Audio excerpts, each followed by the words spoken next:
Tite detona geral e explica desgaste físico dos atletas.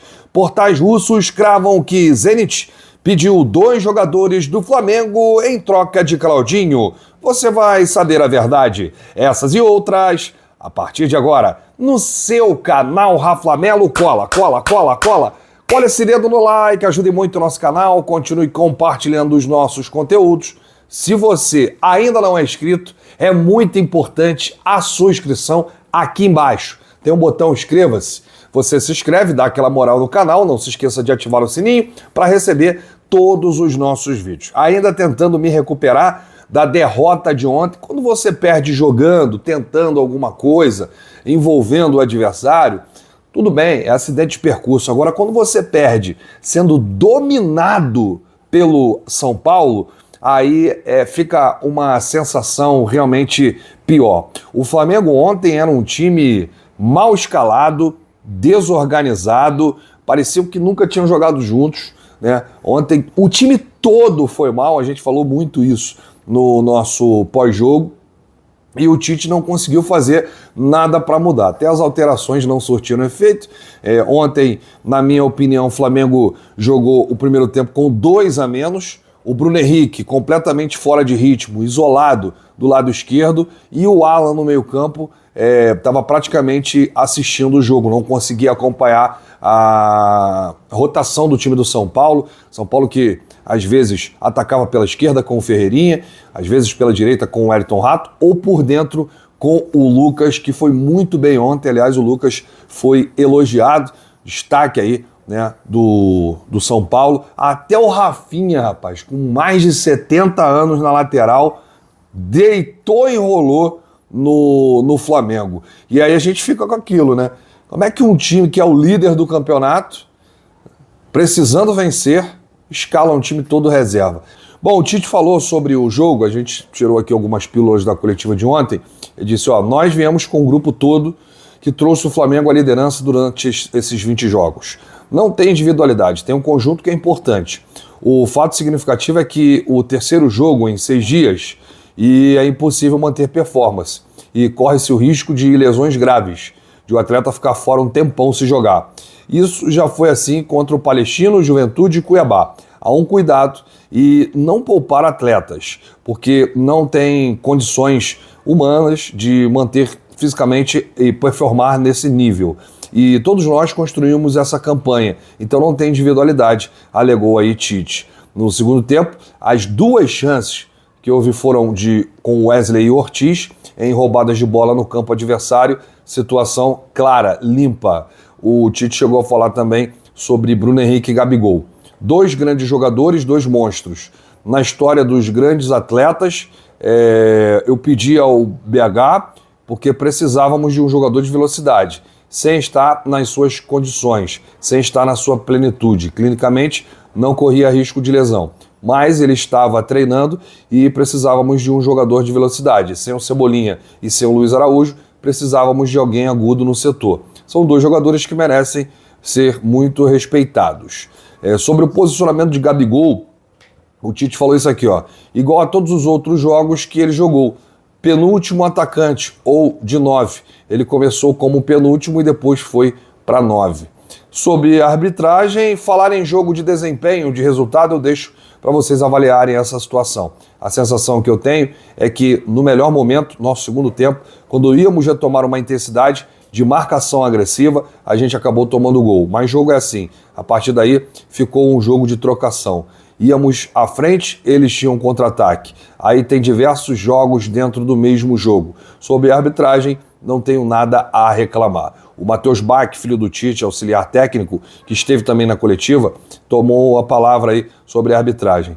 Só não sei por que ele deu o cartão para o Bruno Henrique.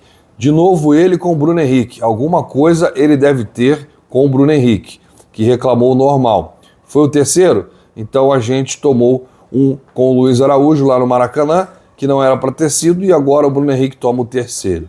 Isso aí já tá virando perseguição, hein, gente? O Bruno Henrique no banco reclamando, ele foi lá no Bruno Henrique, toma, tá fora do próximo jogo. Qual o Palmeiras espera enfrentar? Tite disse. Agora começam a projetar, porque a gente pensava no São Paulo, pensava em fazer um belo jogo, ter um bom resultado. ajudar na sequência da liderança. Não tenho condição de responder. Aí entra de ser defensivo, foi defensivo. É característica do Palmeiras? Tem que avaliar, entrar em pormenores. O que vamos fazer agora é recuperar a equipe e projetar o jogo de quarta-feira.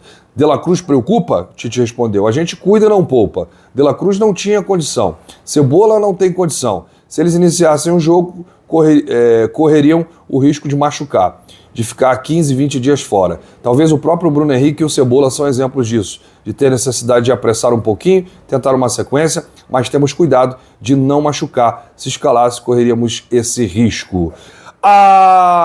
Diz aí o que você achou do jogo do Mengão, se você concorda com esse pensamento do Tite, essa análise de ter que poupar, né, alguns titulares em razão do desgaste físico, preocupação com lesão, já de olho no jogo de quarta-feira, e o que você achou do jogo de ontem? A sua opinião é muito importante.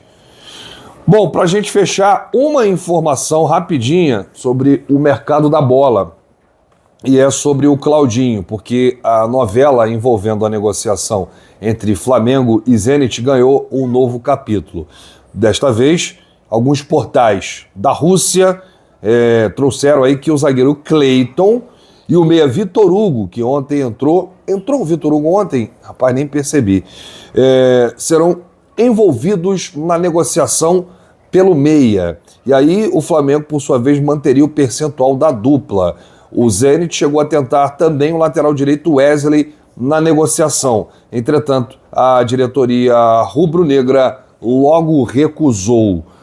Bom, eu conversei com alguns dirigentes ontem, antes de deixar o Morumbi, porque essa informação foi ontem no início da tarde. Como o jogo foi à noite, a gente comentou lá com alguns dirigentes.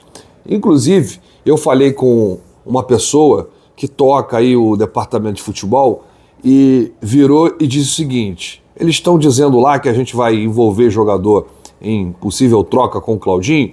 Aí deu uma risada. Aí me perguntou assim: qual foi a negociação desde a gestão Landim em 2019 que o Flamengo envolveu algum tipo de jogador em troca por um reforço? Aí eu disse assim: nenhuma. Teve lá a situação do Gabigol com o Dudu e tal, mas foi mais o Palmeiras que colocou o Dudu aí, né, numa possível moeda de troca por Gabigol. Mas o Flamengo, em momento algum, colocou um jogador do seu elenco ou um jogador da sua base envolvendo uma troca em prol de um reforço. E aí eu falei: exatamente, vocês não fazem esse tipo de negociação. Aí ele virou e falou assim: então é invenção. Então, gente, não procede, que o Flamengo teria...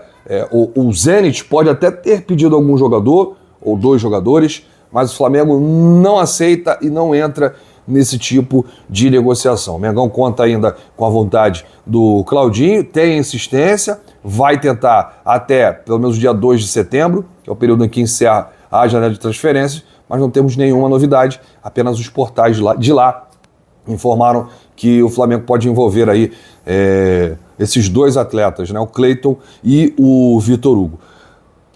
Digamos que o Flamengo aceite. Você acha que é uma boa? Agora, teria que ter também uma compensação financeira além da dupla, né? O Cleiton, o zagueiro promissor da base, e o Vitor Hugo, que é um jogador que não conseguiu aí se firmar nos profissionais do Flamengo. Na base, era muito bom o Vitor Hugo. Aliás, jogava como meia, camisa 10, exerceu algumas funções diferentes na base, né? Então é muito importante a gente deixar claro aqui. Ontem mais um jogo do Vitor Hugo ali, entrou no segundo tempo, não conseguiu ajudar o Flamengo, deixou muito a desejar, foi muito criticado. Bom, eu volto a qualquer momento com novidades do rubro-negro mais querido do Brasil e do mundo. Se você chegou até aqui, é muito importante o seu like, o seu joinha ajuda demais os nossos vídeos, ajuda demais o nosso canal. Grande abraço para você, saudações rubro-negras, bate no peito e diz: isso aqui é Flamengo, valeu!